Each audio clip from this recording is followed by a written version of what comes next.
Hello hello, j'espère que tu vas bien. Je suis Natacha SG, la fondatrice de Deeping et Développement, auteure du guide de la pose d'ongles en porcelaine.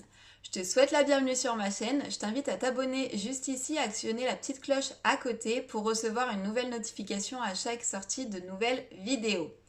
Donc, ma mission est simplement d'aider les prothésistes ongulaires à développer leur activité avec succès. Bien sûr, si tu es technicienne de cils, tu peux toujours adapter ces conseils à ton activité. Reste bien jusqu'à la fin parce que du coup, les derniers conseils seront les plus importants. Donc, prends un papier, un stylo, note et c'est parti, let's go. C'est ici et maintenant sur Deeping et Développement. Conseil numéro 1. Donc, il va être simple, ça va pas être un conseil pour te faire connaître, mais vraiment pour rester focus.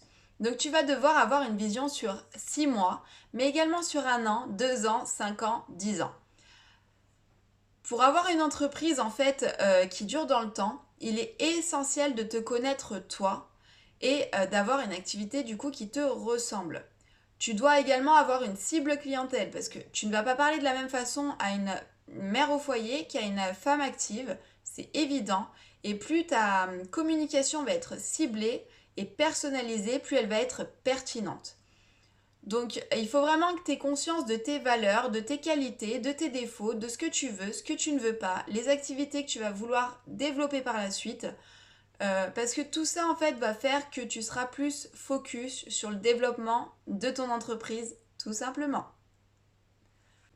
Le conseil numéro 2, ça va être de créer tes réseaux sociaux. Mais attention, avant ça, il va falloir que tu te crées une charte graphique. Du coup, la charte graphique, ça va pas vraiment être pour te faire connaître, mais pour te faire reconnaître. Mais si tu veux qu'on aborde ensemble le sujet de la charte graphique un peu plus en profondeur, n'hésite pas à me laisser un petit commentaire et du coup, je ferai une vidéo spéciale pour faire une charte graphique. Il n'y a pas de problème, il n'y a que des solutions. Donc, l'importance en fait dans les réseaux sociaux, c'est vraiment dans tout ce qui est visuel. Les réseaux sociaux sont très visuels. Il faut que tu aies une cohérence en fait et que tu sois constante. Prends toujours des photos avec une bonne lumière, toujours la même position, un joli fond et je t'assure que tu vas cartonner. Si tu suis tous les conseils que je te donne sur la chaîne, je peux te garantir que ton entreprise devrait décoller. Donc, je te conseille de privilégier Facebook parce que du coup, il y a le marketplace. Tu peux publier également sur les groupes de ta région. Par contre, il faut vraiment que tu aies une page professionnelle. Idéalement, avec une photo de toi, en photo de profil ou en photo de couverture. Parce que du coup, en fait, ça va rassurer les clientes de savoir qui se cache derrière ces poses, tout simplement. On appelle ça le marketing 2.0. Donc c'est le marketing qui vaut pour les années 2019 et après. On oublie le vieux marketing à l'ancienne des années 2000, c'est passé. Maintenant, voilà, il faut vraiment que tu communiques sur toi, sur ta personne, tes valeurs. Mine de rien, c'est important que les gens, tes clientes, sachent qui tu es, puisqu'elles ne viennent pas seulement pour tes poses, mais également pour ce que tu leur apportes et pour ta personnalité. Bien évidemment, elles viennent pour tes poses et ta créativité, mais je t'assure que ce n'est pas seulement ça qu'elles recherchent. Donc n'oublie pas voilà, d'être constante et de partager un petit peu de toi sur ta page. N'oublie pas également Google est ton ami. Inscris-toi sur Google, référence-toi en tant que professionnel et n'hésite pas à demander l'avis de tes clientes. Il faut vraiment qu'elles donnent leur avis sur ta page mais également sur Google. Pour ça, envoie-leur directement un lien. Sinon, elles ne le feront jamais. Jamais, jamais. À moins qu'elles te kiffent grave et là, ok, mais sinon, elles le feront pas.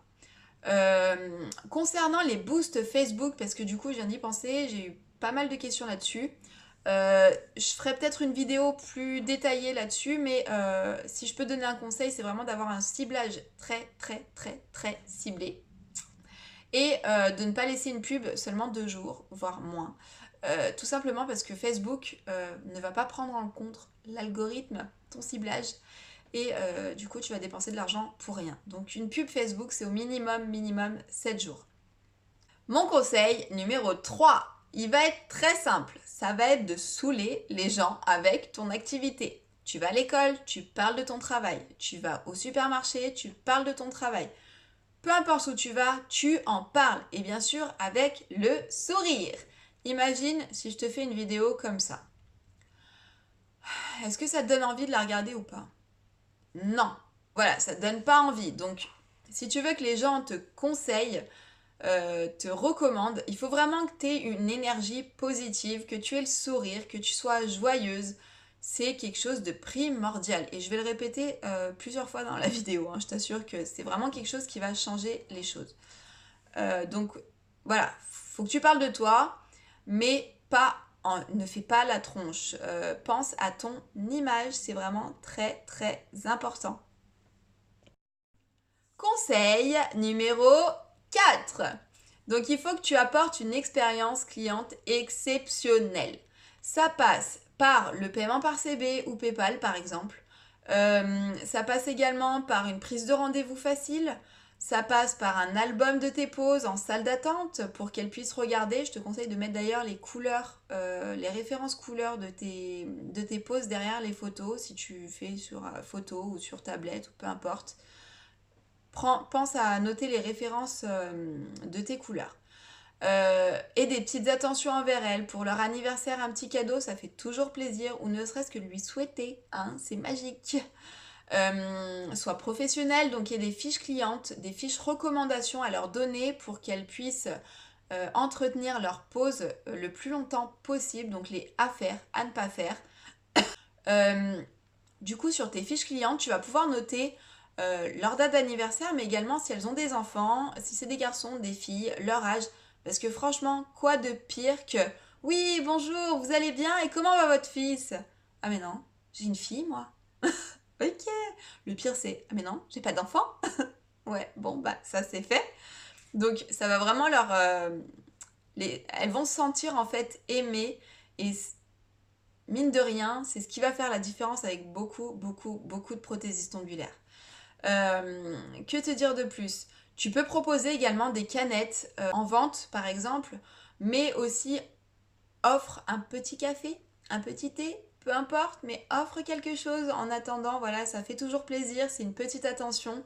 Donc bon, voilà. Ah oui, n'oublie pas de mettre un peu de musique, une bonne ambiance, voilà, peut-être des petites bougies, enfin peu importe, vraiment une ambiance cosy. Fais en sorte qu'elle se sente mieux psychologiquement en sortant de chez toi. Et une attitude positive, toujours, toujours, toujours positive. Il faut vraiment que que tu valorises ta cliente. Parce que du coup, en valorisant ta cliente, ça va être simple. Le bouche à oreille va se faire très, très rapidement. Elle va en parler à ses collègues de travail, ses amis. Et elle n'hésitera du coup pas à te recommander. C'est ce qui fait la force du bouche à oreille. Les recommandations, c'est vraiment ce qui va t'apporter le plus de clientes. Donc, suis vraiment ces conseils, je t'assure, ça va changer la donne. Conseil numéro 6. Alors, je vais t'inviter à te déplacer dans tous les magasins féminins. Tout ce qui est salon de coiffure, prêt-à-porter, lingerie. Assure-toi seulement qu'il y ait au minimum 3 vendeuses, enfin, à toi de voir, hein, mais moi, je sais que je propose à 3 vendeuses. Donc, tu vas voir le responsable directement et en fait, tu vas simplement proposer une pause moins chère avec une réduction aux vendeuses de son magasin. Tu vas pouvoir jouer du coup sur l'image de l'enseigne, puisqu'une vendeuse qui a de jolis ongles, ça fait toujours tout de suite plus propre. On est d'accord. Tu vas également pouvoir jouer sur le bien-être et la productivité de son employé. Parce qu'aux USA, ils ont tout compris. Ils ont installé des salles de massage, ils font masser leurs employés. Ils ont des salles de détente avec des canapés, télé, tout ce que tu veux, des salles de jeu.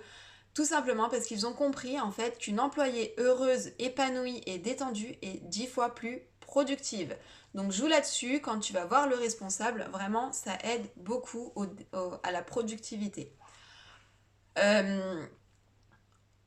Tu vas proposer une réduction, mais en fait tout simplement parce que quoi de mieux que des vendeuses dans des magasins féminins pour être ta vitrine. Tu vas du coup déposer également des cartes de visite. Je t'invite à mettre sur un coin l'enseigne où tu déposes des cartes pour savoir du coup lesquelles sont les plus pertinentes et lesquelles te rapportent le plus de clientes. Tu peux proposer ça sur place, soit dans le magasin pour faire une sorte d'animation ou bien en réserve. si l'espace ne s'y prête pas ou que le responsable n'est pas d'accord. Pour ça, il faut vraiment que tu sois rapide parce que forcément, tu vas pas rester une journée entière. Si tu fais une pause en 2 heures, c'est pas possible. Dans ce cas-là, tu vas simplement faire prendre rendez-vous aux vendeuses sur place. Cette astuce, elle est juste dingue. Tu auras une visibilité de malade vraiment. Alors, sois attentive à la suite parce que c'est mon dernier conseil et c'est sans doute le plus important. Conseil numéro 7. Donc il va être simple, ça va être de te former. Pas seulement sur les aspects de ton activité, mais également sur les aspects de ton entreprise. Forme-toi au marketing de réseau, aux réseaux sociaux, à l'image de marque. Bref, forme-toi vraiment sur tous les aspects d'une entreprise et pas seulement sur ta technique. C'est vraiment quelque chose d'important. Tu n'as pas toutes les clés, tout simplement parce que tu restes focus sur les ongles, par exemple. Sauf qu'une entreprise, ce n'est pas que ça. C'est également le marketing. Enfin, il faut que tu aies une communication au top. Donc, forme-toi, tout simplement. Par le biais de formation, par le biais de livres, de tout ce que tu veux. Mais on est en 2019, tu peux te former. Il n'y a pas de problème, il n'y a que des solutions. Donc allez, je te laisse mettre tout ça en place. J'espère que mes conseils t'auront été utiles et on se dit à très vite pour une prochaine vidéo. Bisous bisous!